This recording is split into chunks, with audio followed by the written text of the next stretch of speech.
여러분 안녕하세요. 실전 부동산 고고 진행의 김우연입니다. 부동산 시장은 누구보다 금리 인하에 크게 영향을 받는 곳입니다. 최근 한은의 기준금리 인하로 부동산 투자자들 투심이 그래도 많이 회복이 됐습니다. 하반기에 추가 인하설까지 솔솔 나오고 있는데요. 한편에선 워낙 정부가 크게 규제를 하고 있고 분양가 상한제라는 추가 규제까지 대기하고 있는 상황이기 때문에 과거만큼의 금리 인하가 좋은 영향을 끼치지 못할 것이다라고 지적을 하고 있습니다. 하지만 여전히 금리 인하는 주택시장에 돈을 돌게 할 가장 큰 재료라는 것은 부정할 수 없습니다. 반대되는 시각 저희가 자세하게 분석해드리겠습니다. 바로 출발합니다.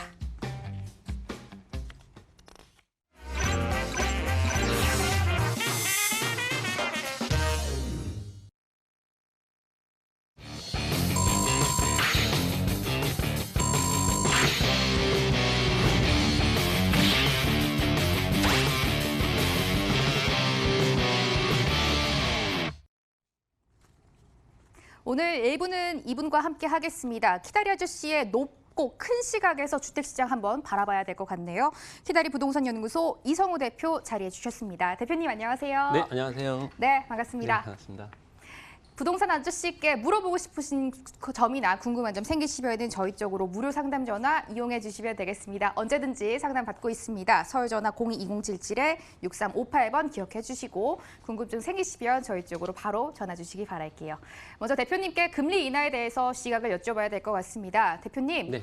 시각이 두 가지로 나뉘고 있는 것 같은데요. 대표님의 시선이 가장 궁금하거든요. 네네. 지금 지난달 18일이죠. 한국은행의 최고 결정기구인 통화위원회, 금융통화위원회에서 지금 0.25%로 금리를 기준금리를 하락을 시켰습니다. 그래서 1.75%였던 게 지금 1.5%. 지금 거의 한 8개월 만에 하락이 됐는데요. 이 금리가 하락이 되게 되면 그야말로 이 화폐 가치도 많이 하락이 되고 그리고 시중에 지금 부동자금이 지금 1,170조죠. 은행에 넣어놓자니 은행의 예금 금리가 낮아지기 때문에 수익이 발생이 적을 수밖에 없죠. 그러면 이 부동자금이 어느 쪽으로 움직일 것인가? 그야말로 금이나 또는 부동산 이런 고정자산 쪽으로 옮길 수 있는 것은 뻔한 것이고요. 네, 맞죠 그 말이. 그렇기 때문에 이 1,170조라는 이 부동자금이 움직일 수 있는 가능성이 높고요. 거기다가 또 금리가 인하된 이유는 뭐냐면 경기 침체거든요. 경기 침체가 되고 또 거시경제가 약화되는 그런 상황을 어느 정도 예상을 해볼 수 있는 그런 상황이기 때문에 금리가 인하가 됐고요. 그리고 현재 대외적인 경제 여건이 이렇게 녹록치가 않죠. 이 일본과의 무역 분쟁 그리고 미중 간의 미국과 중국 간의 무역 분쟁 여러 가지 이런 대외 경제가 안 좋은 이런 외부 요인으로 인해서 경기가 침체가 되기 때문에 금리 인하를 했는데요. 지금 미국 같은 경우에도 10년 7개월 만에 7월 31일 날 10년 7개월 만에 금리가 인하가 됐습니다. 0.25% 하락이 됐는데 물론 경제 전망과 미국의 어떤 전개 상황에 또 인플레이션의 약화가 또 고려가 되는 상황에서 이번에 금리가 인하가 됐죠. 그러면 우리나라 같은 경우는 추가적인 금리가 인하가 될 수 있는 가능성이 높다라는 부분입니다. 자, 금리가 지금 어떻게 변모가 됐냐면 2016년 6월에 보게 되면 우리나라의 기준금리 자체가 1.25%였습니다. 그 이후에 17년 11월에 1.5% 상승이 됐고요. 18년 11월에 1.75% 상승이 됐고 19년 7월에 1.5%로 하락이 된 상황이죠. 자, 앞으로도 이 금리 자체를 보게 되면 지금 하락이 될 수 있는 여지가 아직도 지금 남아있는 그런 상황입니다. 자, 그러면 금리가 인하가 되게 되면 고정 이런 부동자금이나 그리고 이 대출을 일으켜서 은행 이자의 부담이 적기 때문에 부동산 쪽으로 이제 많이 몰리는 그런 상황이 예전에도 과거 사례를 봐서도 많은 거래량과 가격 상승을 불러일으켰는데 지금 같은 상황을 한번 살펴보면은 이 경제가 지금 많이 침체가 돼 있고 그리고 여러 가지의 이런 악영향이 미치고 있는 그런 상황이죠. 거기에다가 집값 안정을 위해서 정부에서 강력한 규제 정책을 지금 펼치고 있는 상황이고 금리 인하가 되게 되면 어떤 부동산 쪽으로 몰리는 자금, 거래량 이런 부분을 잡기 위해서 지금 부동산 대책, 또 다른 대책이 지금 예약이 돼 있는 상황이죠. 조정 대상 지역을 47곳으로 늘리고 일반 택지에 분양가 상한제를 적용을 하겠다. 뭐 이런 정도의 지금 예약을 하고 있는 상황, 대책을 또 마련을 하고 있는 그런 상황입니다. 자, 이런 상황이라면 어떤 부동산의 거래량이나 가격적인 부분이 과거 사례처럼 많이 오르지 않을 것이라는 예상을 해볼 수가 있죠. 그만큼 자금이 많이 풀리고 재정 확대가 되고 그리고 추가 경정 예산이 아직 편성이 돼 있지 않은 상황에서 어떤 이 부동산에 몰리는 자금이나 이런 부분이 예전처럼 녹록지가 않을 것이라는 예상을 해봅니다. 자, 다음 페이지를 보게 되면 거래량을 표시를 하게 된 모습인데 12년도에부터 지금 16년도에 보게 되면 이때 금리 그 자체가 1.25%였죠. 금리가 하락이 돼 있었기 때문에 거래량 자체가 굉장히 변곡점 자체가 상승폭이 큰 상황이었죠. 그러다가 금리가 올라가니까 또 거래량이 좀 내려가는 모습을 볼 수가 있는데 이것을 은행 기준금리와 그다음에 매매 거래량 추이를 같이 한번 볼 경우에 1.25%였던 16년 6월 정도에 급상승이 된 모습을 볼 수가 있죠. 40만 건 이상이 됐습니다. 자, 이런 식으로 금리가 인하가 되면 가격이나 거래량이 높아지는 건 당연하다. 그러면서 어떤 부동산 쪽으로 자금이 많이 몰리는 그런 상황인데 지금 상황은 예전의 상황과 좀 다른 상황이다라고 보시면 될 것 같습니다. 물론 전세, 임차를 통해서 전세를 거주하고 있는 분들이 이제 금리가 싸기 때문에 실거주 쪽으로 해서 전세를 아예 구입으로 해서 하는 경우가 발생될 수 있다는 부분도 말씀을 드리고요. 거기에 또 자산가들, 임대사업자 등록을 해서 수익형 부동산 쪽으로 관심을 갖는 분들도 늘어날 것이다라는 예상을 해봅니다. 자, 우리나라의 어떤 부동산 대책, 대출 규제가 굉장히 크다라고 볼 수가 있는데 지금 현재 대출 규제를 한번 보게 되면 지금 투기 지역 같은 경우에는 LTV, DTI, 그러니까 담보 인정 비율과 총부채 상환 비율 자체가 40%로 굉장히 대출의 문턱이 굉장히 높습니다. 투기 과열 지구도 마찬가지 40%고요. 조동 대상 지역 LTV 60%, DTI 50%. 거기에 1가구 1주택 이상인 사람이 대출 받기가 이렇게 쉽지가 않은 상황이죠. 이런 대출 규제가 있기 때문에 금리가 인하가 된다 하더라도 이쪽으로 부동산 쪽으로 몰리는 쪽은 거래량은 많지가 않을 것이다라는 예전 과거 사례에 비해서는 많지가 않을 거다라는 것은 짐작을 해볼 수가 있을 것 같습니다. 자, 그렇다면 임대사업자를 등록을 해서 진행을 할 경우에 이런 부분은 주택이 아니기 때문에 주택이 아니고 어떤 임대사업자를 등록해서 수익형 부동산 쪽으로 진행할 경우에는 대출 이자가 내려갔을 경우, 금리 인하가 됐을 경우에 상황을 한번 살펴보겠습니다. 자, 1억 5천만 원의 오피스텔을 매입을 했습니다. 임대 시세 보증금이 1,000만 원이고 월세가 60만 원입니다. 자, 이 상황에서 수익률을 한번 구해보는 공식이 있는데, 자, 이거죠. 대출이 없을 경우에 60만 원 곱하기 12개월 하면 720만 원이 되겠죠. 자, 1억 5천만 원이 매입가니까 여기서 보증금 1,000만 원을 빼면 실투자 금액은 1억 4천만 원이 되겠죠. 자, 나눠보면 5.14%가 됩니다. 대출이 없을 경우에. 자, 대출이 있을 경우에는 어떻게 되느냐? 대출이 5천만 원 받고 대출 이자가 연 4%일 경우에 자, 60만 원 곱하기 12개월 720만 원에서 연 이자가 200만 원, 4%니까 200만 원이죠. 빼게 되면 520만 원. 1억 5천에서 대출 빼고 1,000만 원 보증금 빼면 9천만 원, 실투자 금액이 9천만 원. 자, 대입을 해보면 5.77%로 상승한 모습을 볼 수 있겠죠. 대출이 없을 경우는 5.14%, 대출이 있을 경우는 5.77%. 자, 그렇다면 대출의 비율 자체를 한번 늘려보겠습니다. 자, 1억을 대출을 받았을 경우 대출 이자 연 4% 했을 때는 대출 이자가 연 400만 원이죠. 그러면 320만 원이 이제 남는 금액이고 실투자 금액이 대출을 많이 받았기 때문에 4천만 원이 되겠죠. 그러면 대입을 하게 되면 8%로 대출을 많이 받았을 경우에 금액 그 수익률 자체가 많이 늘어나는 모습을 볼 수가 있습니다.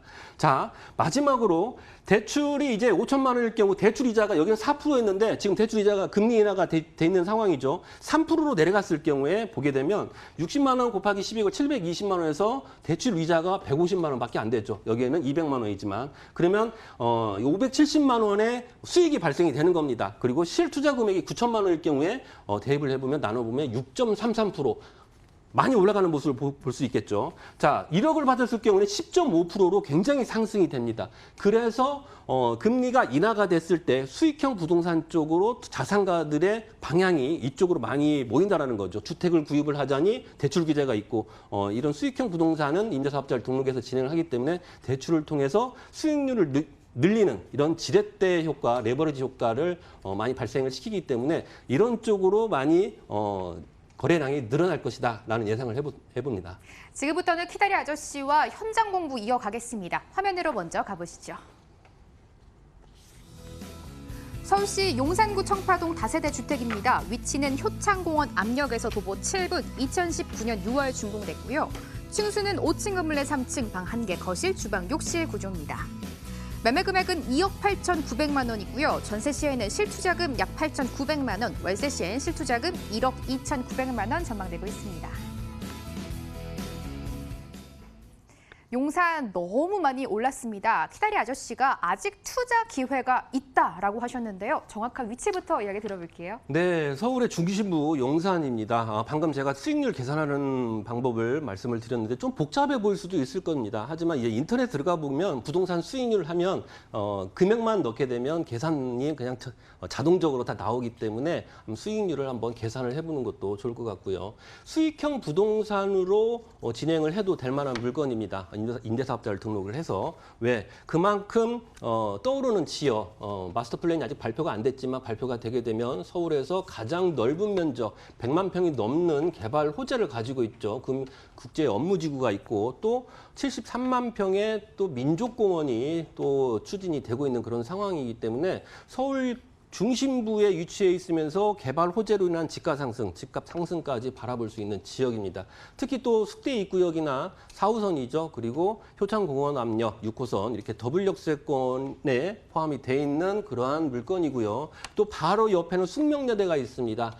그만큼 많은 여대생들이 있는 곳인데 숙명여대는 기숙사가 태부족입니다. 그래서 추첨을 통해서 기숙사에 입소를 하는데 추첨이 안 되는 학생들은 그 인근에 다세대를 통해서 자취를 하는 그런 쪽으로 진행을 하는데 학생 수요와 대학생 수요와 직장인 수요가 같이 임차 수요가 같이 있는 곳이기 때문에 공실의 위험이 그만큼 적을 수밖에 없는 그런 곳이라고 설명을 드리도록 하겠습니다. 자, 다음 페이지를 보게 되면 용산 Y밸리죠. 전자상가인데 지금 예전에는 호황을 누렸던 곳인데 지금 인터넷으로 뭐 이렇게 구입을 많이 하고 하다 보니까 예전보다는 많이 심체가 돼 있는 상황이죠.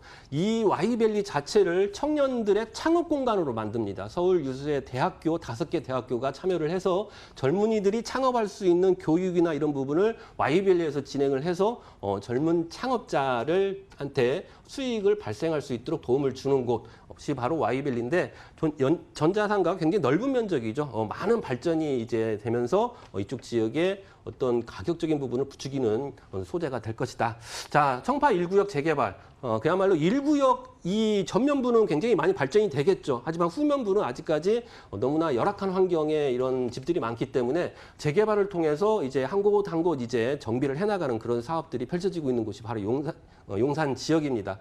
그래서 이쪽 지역도 역시 신축 건물이지만 그 옆에 있는 건물들이 너무 열악하기 때문에 이쪽도 배제를 할 수는 없겠다라는 예상을 또 해보고요. 자, 이런 식으로 남산과 그다음에 임족공원을 연결을 하고 그다음에 한강까지 연결할 수 있는 보행로를 만들고 또 업무지구가 또 진행이 된다라고 하면 이쪽 지역의 관광과 IT, 문화, 금융 굉장히 포괄적인 그런 복합센터로 진행이 된다라는 부분 말씀드리고요. 또 용산과 강남이 또 한 번에 연결이 되죠. 신분당선이 2025년에 완공이 되게 되면 용산에서 이 강남까지 마이스에 관련된 곳에서 마이스의 복합적인 마이스를 펼치는 곳까지 빠른 시간 안에 갈 수 있다는 장점을 가지고 있습니다. 그리고 지상화된 지하철을 지하로 만들고 업무시설과 상업시설을 더욱더 확충을 하고요. 민족공원 역시 이제 2025년 정도에 완성이 되면 그만큼 녹지 공간이 돼 있는 곳이다. 6월 준공된 물건이고요. 에어컨, 냉장고, 드럼 세탁기 그리고 보안 시설이 아무래도 여대생들이 많기 때문에 더욱더 많이 신경을 많이 썼습니다. 매매가는 2억 8,900만 원입니다. 보증금 2억일 경우에 실투자는 8,900만 원이고요. 월세 진행 시 수익률이 높아지는 상황에서 보증금 1,000에 월 90입니다. 대출 예상을 하시고 실투자 금액은 월세 투자 시 1억 2,900만 원이 되겠습니다. 조금 속도를 내서 다음 정보도 만나러 가볼게요. 화면으로 먼저 가보시죠. 전남 광양시 황금지구 토지입니다. 토지 위치는 광양항만 구봉산 관광단지 인근이고요. 구획 정리 사업이 2020년 8월 완료 예정으로 현재 공정이 약 80% 정도 완료됐습니다. 제2종 일반 주거 지역의 실투자금은 약 6,560만 원, 준주거 지역의 실제 투자 금액 1억 8,700만 원 전망되고 있습니다. 비교적 규제에서 벗어날 수 있는 토지 정보를 또 가지고 오셨습니다. 대표님, 지역 설명 바로 들어봐야겠죠. 네, 지금 매주 지금 광양 황금지구를 설명을 드리는데 지금 계속적인 분양이 되고 있는 그런 상황이기 때문에 물건이 이제 뭐 한 곳만 있는 게 아니라 여러 토지가 있습니다. 준주거 지역도 있고 상업 지역도 있고 일반 주거 지역도 있고 그래서 하나하나씩 지금 계속 분양이 되고 있는 상황인데 그만큼 관심이 높은 지역이기도 하죠. 상반기에 집가 상승률이 2.05%, 굉장히 상위권에 랭크가 돼 있는 전남 지역이고요. 왜 금액이 집가가 이렇게 떨어지지 않고 계속적으로 상승이 되느냐 이런 부분을 봤을 때 대기업이 그만큼 운집이 돼 있는 곳이라는 얘기죠. 자족의 도시가 바로 광양인데 왜 기업들이 이쪽으로 몰리느냐 그 부분은 광양 항만을 통해서 물류가 수출 수입을 광양 항만을 통해서 이루어지고 있기 때문에 이쪽에 물류비를 절감을 하기 위해서 많은 기업들이 몰리기 때문에 이쪽에 집가가 상승이 된다고 보면 될 것 같습니다. 단점이 있다면 아직까지 공급이 부족한 부분, 이 부분으로 인해서 이 시에서도 공급량을 늘리기 위해서 계속 택지 개발을 하고 있는 그런 상황입니다. 그중에 한 곳이 바로 황금 신도시인데 광양을 보게 되면 원도심인 그 광양읍과 광양시가 많이 떨어져 있는 그런 상황이죠. 이 도시의 성장 그리고 인구를 집중적으로 늘리려는 계획을 갖고 있기 때문에 이것을 통합적으로 공간적인 유도를 통합 유도를 해야 되는 그런 상황인데 산을 개발할 수 없기 때문에 이 해안가를 주변으로 해서 신도시를 만들어서 개발을 하고 있는 그런 상황이다라고 요약을 하면 이렇습니다. 자, 그래서 황금 신도시가 지금 진행을 하고 있고요. 1차적으로 바로 옆에 성황 도의지구가 있죠. 8월 8일 날 드디어 모델하우스 오픈을 합니다. 그래서 8월 13일 날 청약을 하는데 지금 분위기를 봐서는 거의 완판이 될 수 있는 하루 만에 완판이 될 수 있는 그런 분위기로 지금 되고 있고요. 공급량이 워낙 없었기 때문에 지금 한 4, 5천 세대는 실수요로 진행이 되는데 1140세대가 성황 도의지구에 8월 8일 날부터 모델하우스 오픈을 합니다. 그래서 이쪽이 진행이 되면 완판이 되면 바로 황금지구로 이제 그쪽에 또 일군 업체들이 또 건물을 또 아파트를 짓는 계획을 잡고 있기 때문에 이쪽으로 또 몰릴 것이다. 자, 그러면 이 포스코 광양 제철이 있죠. 물론 직주 근접은 되지만 아무래도 미세먼지나 이런 부분도 배제할 수가 없습니다. 그래서 아무래도 신도심에 가까운 쪽보다는 조금 거리가 있다 하더라도 5km 정도밖에 안 되기 때문에 차로 이동을 하게 되면 포스코까지 한 10분 정도밖에 안 걸립니다. 그래서 좀 더 거리상으로 봤을 때 쾌적함을 유지를 하려면 좀 거리상으로 도심 쪽하고 좀 멀어지는 게 나을 수도 있다라는 부분이죠. 거기다가 배산 인수, 뒤에는 산, 앞에는 바다 이런 식으로 진행을 하는 곳이기 때문에 주거면으로 봤을 때는 쾌적하다. 그리고 포스코 광양제철과 그다음에 율촌산단 2.8km, 6.3km 이 정도 거리밖에 안 되기 때문에 직주 근접이 가능한 그런 곳이다. 그리고 바로 뒤에 또 관광단지가 들어옵니다. 물론 개발 호재죠. 이 57만 평 정도 되는 굉장히 넓은 면적의 이런 관광단지, 골프장과 그다음에 다양한 놀이시설이 같이 들어오기 때문에 여기에 따른 개발 호재로 인해서 황금지구의 집가는 상승이 될 게 불을 보듯 뻔한 그런 상황이란 얘기죠. 지금 착공이 돼서 약 한 80% 정도의 공정률을 보이고 있는데 내년 8월이면 이제 완공이 됩니다. 이제 1년도 채 안 남은 그런 상황이기 때문에 짧은 시간 안에 전매 제한이 없기 때문에 짧은 시간 안에 어떤 수익적인 그런 모델로도 가능하다라고 말씀을 드리도록 하겠습니다. 자, 이종 일반 주거지역 대지 251.9제곱미터, 준주거지역 대지 330.6제곱미터, 100평이죠. 그래서 현재 공정률은 80.25%, 공사 모습 보여지고 있고요. 비 오는 날도 공사를 하고 있습니다. 자, 용적률이 다른 데보다 높은 이유는 그만큼 관광단지가 두르기 때문에 건물의 유입 인구가 또 상가를 이용하는 인구들이 계속적으로 늘어나기 때문에 다른 지역보다 용적률이나 건폐율이 높습니다. 80에 1300, 법정 최고치죠. 다른 지역은 70에 600%가 일반 상업지역의 건폐율과 용적률입니다. 자, 이런 식으로 아파트 지역, 상업지역, 준주거지역 이렇게 돼 있는데 주차장을 끼고 있는 바로 옆에 부지입니다. 네, 주차장이 가까이 있으면 그만큼 많은 도움이 되겠죠. 자, 대지 251.9제곱미터, 매매가 1억 6,400만 원입니다. 대출이 9,840만 원이니까 실제 투자 금액은 6,560만 원.